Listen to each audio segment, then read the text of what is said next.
Àwọn tiwa tí wọ́n wà nílé àwọn ọ̀gá wa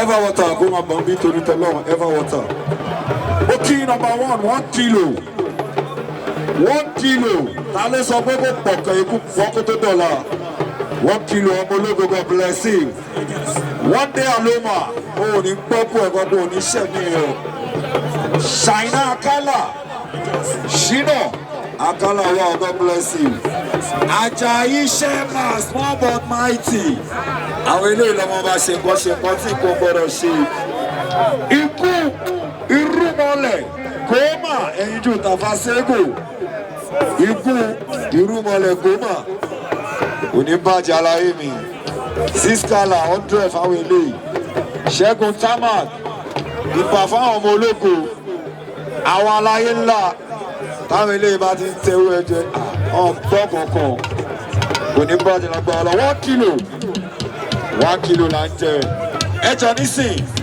a máa ṣe kéékèèké ọ̀gá ti wọlé ètò òsì ọmọ òjẹ akílẹ̀ fọ́mọ òjò the one and only spirit musician the one and only kingmaker of Fuji music original authentic of Fuji music once again MC Gati Starboy official MC Alhaji Sule Aldio Atawẹ̀wẹ̀ ọ̀dẹ́bẹ̀ olóyè ni ẹwẹ́wẹ́ ànọ́bì lẹ́sẹsẹ ni tó bá ṣùgbọ́n aláṣẹ máa ṣe àwọn ọmọ ló bá ń lé epo one payment scout ó máa tò ní díẹ̀díẹ̀ ní ṣíṣẹ́ ń tẹ̀lé step by step one step before another bó ṣe rí yẹn ó yà ever jọ ṣẹ́jú márùn-ún náà ni ẹ̀kọ́ mọ̀.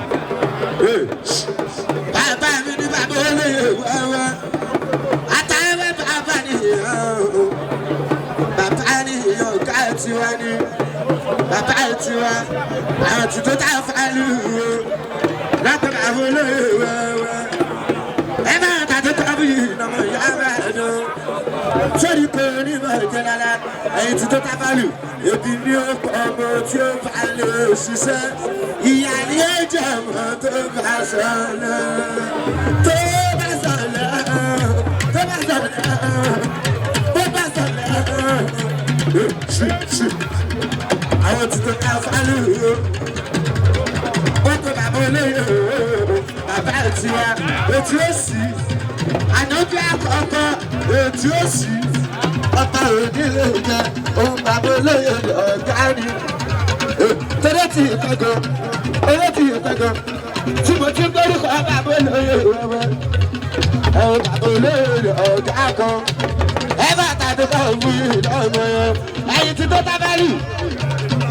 Ebi ni ọmọ tí ó bá lè ṣiṣẹ́, ìyá ni ó jẹ́ ọmọ tó bá sọ̀rọ̀. Bíbí náà gẹ́gẹ́ torí kò ní bọ̀jẹ́ lọ́la, olú àwọn lọ́jọ́ tẹ̀yìn. Àwọn tuntun tá a bá lè wò, wọ́n kò bá gbélé o.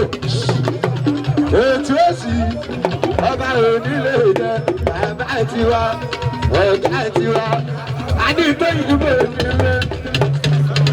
Babylon to Ozero, Babylon.